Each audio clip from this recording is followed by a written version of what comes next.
بہنوں کو اگر وراثت سے محروم کر دیا جاتا ہے، جیسا کہ والد اپنی زندگی میں اپنی جائیداد وہ سوچ لیتا ہے کہ میں نے بیٹوں کے نام کرنی ہے،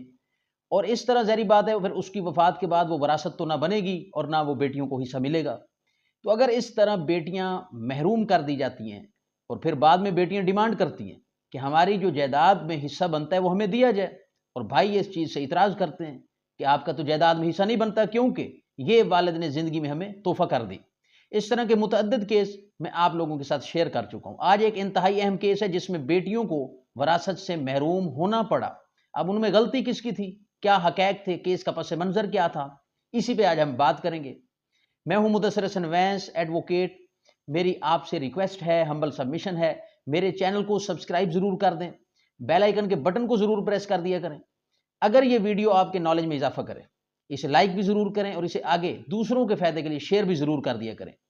یہ جو کیس میں آپ سے ڈسکس کرتا ہوں، آپ لوگوں تک میں شیئر کرتا ہوں، اس کا اصل مقصد یہ ہوتا ہے کہ علم جو ہے، علم پھیلانا ایک صدقہ ہے۔ یہ ایک علم ہے جو مجھے پتا ہوتا ہے، میں آپ لوگوں تک شیئر کرتا ہوں، کیونکہ پاکستان کے اندر رہنے والے لوگوں کے جو مسائل ہیں وہ تقریباً ایک جیسے ہوتے ہیں۔ یہ جو وراثتی پراپرٹی ہے، یہ جو وراثتی جائیداد کا تنازع ہوتا ہے، یہ تقریباً ہر گھر کا مسئلہ ہوتا ہے اور یہ ایک جیسا ہی مسئلہ ہوتا ہے۔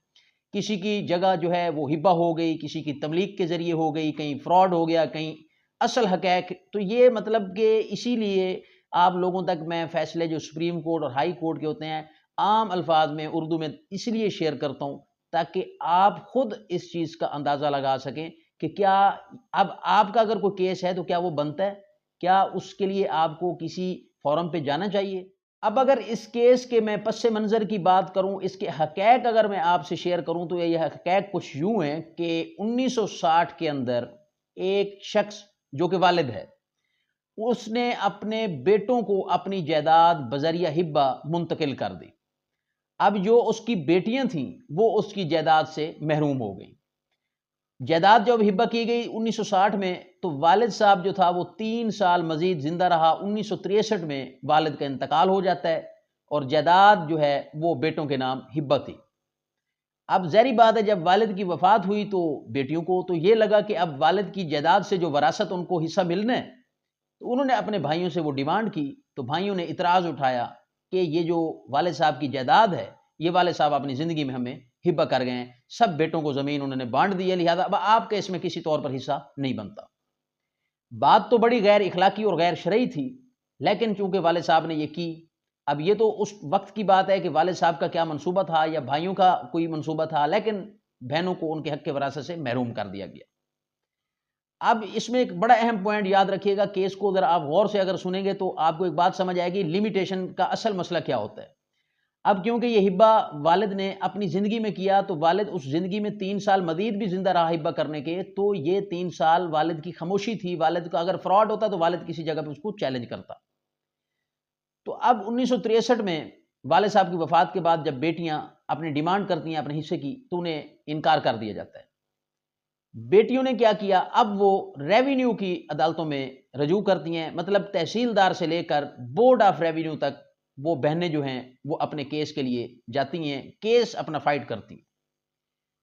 نچلی کورٹ سے لے کر ریونیو کورٹ، تقریباً اگر تحصیلدار کے دفتر کے ہم بات کرتے ہیں، تحصیلدار سے لے کر بورڈ آف ریونیو تک 1963 کے بعد 1969 تک تقریباً یہ 5 سے 6 سال وہ یہ قانونی جنگ لڑتی ہیں اور آخر کار وہ اپنا کیس ہار جاتی ہیں، اور یہ جو ہبہ ہے یہ ریونیو کے مطابق درست قرار دیا جاتا ہے،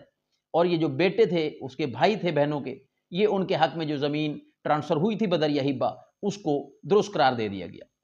بہنوں نے 1969 میں یہ کیس ہارنے کے بعد خاموشی اختیار کر لی۔ اب یہ باب یہاں پہ ختم ہوا، دوسرا باب شروع ہوتا ہے 30 سال، تقریباً 25 سے 30 سال بعد۔ بہنوں کو چاہیے تھا 1969 میں، جیسا انہوں نے یہ ریونیو کے بورڈ آف ریونیو تک انہوں نے یہ اپنی قانونی جنگ دیکھی اور وہاں سے ان کو ہار کا سامنا ہوا، وہاں ظاہری بات ہے کیس ان کے وہ اپنا موقف ثابت نہ کر سکیں تو ہبہ درست قرار دیا گیا۔ تو اس کے بعد تقریباً 1993-95 میں جب انہوں نے دوبارہ سول کورٹ سے رجوع کیا تو اتنے سال کی اندر خاموشی، اور پھر انہوں نے 1969 کے بعد اتنے سال خاموشی کیوں اختیار کی، یہ بات بھی لیمیٹیشن جو ہے ان کے آڑے آ گئی۔ اب یہ اتنے سالوں کی خاموشی کے بعد یہ جو بہنیں ہیں ان کی طرف سے ایک نیا سول دعویٰ آتا ہے 1993 اور 95 میں۔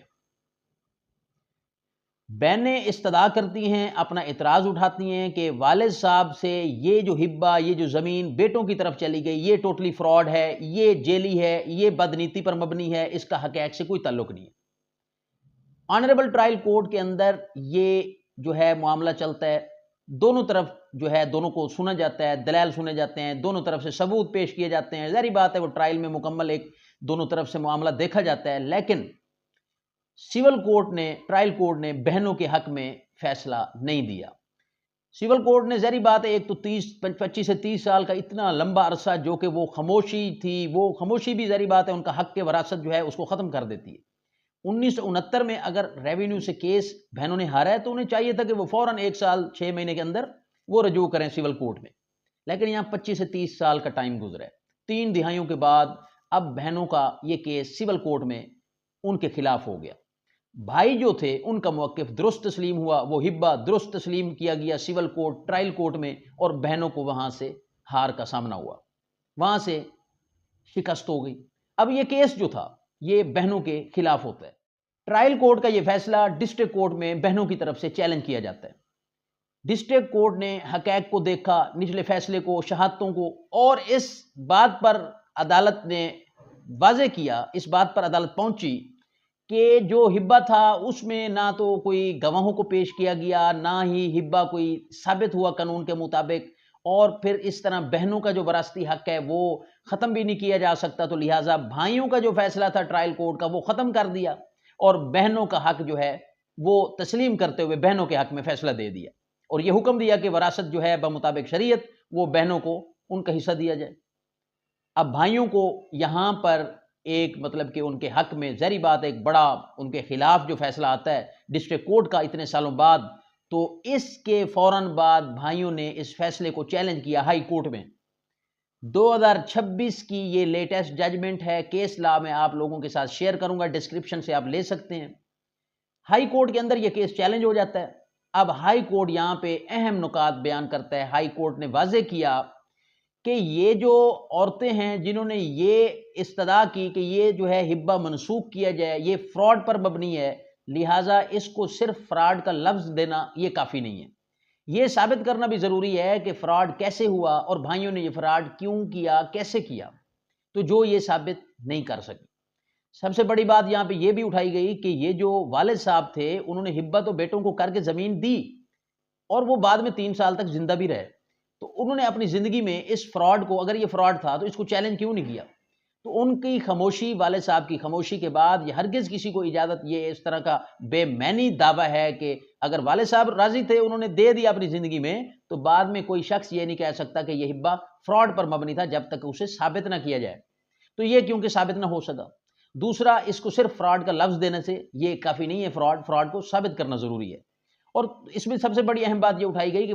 جب آنریبل ہائی کورٹ نے یہ دیکھا کہ یہ بہنیں 1969 میں بورڈ آف ریونیو تک گئی ہیں اور وہاں سے ان کو یہ ان کے حق میں کیس نہیں ہوا، انہیں شکست کا سامنا ہوا ہے، تو پھر یہ بات چھپائی گئی، یا اس کو کیسے یہ کہا جاتا ہے کہ ہمیں اس کا علم نہیں تھا، یا اس کے جو ٹائم لیمیٹیشن ہے اس کو کیسے کاؤنٹ نہ کیا جائے، جبکہ 1969 کے اندر 25 سے 30 سال پہلے یہ بہنوں کو بالکل بخوبی علم تھا کہ یہ ہبہ بھی ہوا ہے، اور ہبہ جو ہے ان کے خلاف بھی ہوا ہے کیس۔ ہبہ جو ہے وہ جو ہبہ کینسل کے لیے، منسوخی کے لیے انہوں نے جو ریونیو کورٹ کے ساتھ رجوع کیا، وہاں سے ان کو مطلب کہ شکست بھی ہوئی، وہ ہبہ منسوخ بھی نہ ہو سکا، اور وہاں پہ بھائیوں کے حق میں فیصلہ ہوا۔ تو یہ ایک بڑا اہم پوائنٹ تھا کہ اتنے سال پھر خاموش رہنا، تو اس کا ایک اور مقصد خاموشی کا ہے کہ پھر یہ تو خاموش رضامندگی سمجھی جاتی ہے کہ اگر پھر بہنیں اتنے سال خاموش رہیں تو یہی سمجھا جائے گا کہ بھائیوں کے حق میں دستبردار ہو گئیں یا پھر اپنا حق چھوڑ دیا۔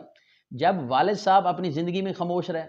اور انہوں نے فراڈ کو چیلنج نہیں کیا، تو بے معنی ہے کسی اور کا آ کے یہ کہنا کہ یہ ہبہ والد کی طرف سے نہیں بلکہ بھائیوں کی طرف سے فراڈ تھا، تو یہ پھر یا تو فراڈ کو ثابت کیا جائے۔ تو لہذا یہ تمام وہ اہم باتیں تھیں کہ ٹائم کا اتنا گزر جانا، اب یہ بات تو سامنے آ گئی کہ وقت کی بالکل قید ہے، جو شخص وقت پر اپنی آواز نہیں اٹھاتا قانون اس کی مدد نہیں کرتا،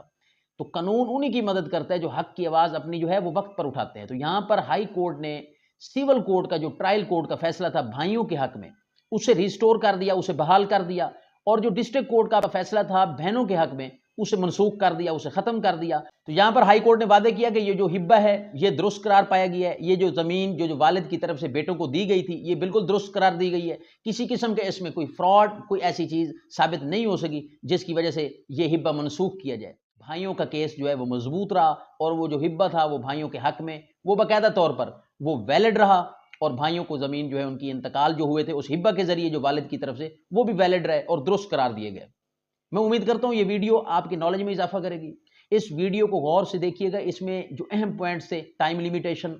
اس کے اندر پھر ایک فیصلہ آنے کے بعد 30 سال تک سوئے رہنا تھا، وہ جو انتقال تھے ان کو چیلنج کرنا کہ یہ فراڈ پر مبنی تھے، پھر وہ ثابت بھی نہ کر سکنا، پھر والد، اس میں اہم بات کہ والد اگر اپنے بیٹوں کو یا کسی بھی اولاد 2 کو 3 کو اگر اپنی زندگی میں وہ ہبہ کر دیتا ہے اور بعد میں وہ زندہ بھی رہتا ہے کئی سال کئی مہینے اور پھر وہ چیلنج بھی نہیں کرتا، تو یہ ایک بڑا اہم مطلب کہ گراؤنڈ ہے کہ جب اگر یہ فراڈ ہوتا تو والد خود اپنی زندگی میں چیلنج ضرور کرتا۔ تو یہ ساری باتیں جو ہیں یہ اس لیے شیئر کی جاتی ہیں تاکہ اگر کسی کے ساتھ ایسا کوئی معاملہ درپیش ہے تو وہ وقت پر عدالتوں میں جائے اور وہاں پر جا کر اپنا جو ہے موقف پیش کرے، اپنے حق کی آواز اٹھائے۔ آئی ہوپ دیٹ کہ یہ ویڈیو آپ کی نالج میں اضافہ کرے گی۔ اس ویڈیو کو لائک اور شیئر ضرور کیجیے۔ انشاءاللہ ایک نئی لیگل ویڈیو ایک نئے ٹاپک کے ساتھ آپ کی خدمت میں حاضر ہوں گا۔ تھینک یو، اللہ حافظ۔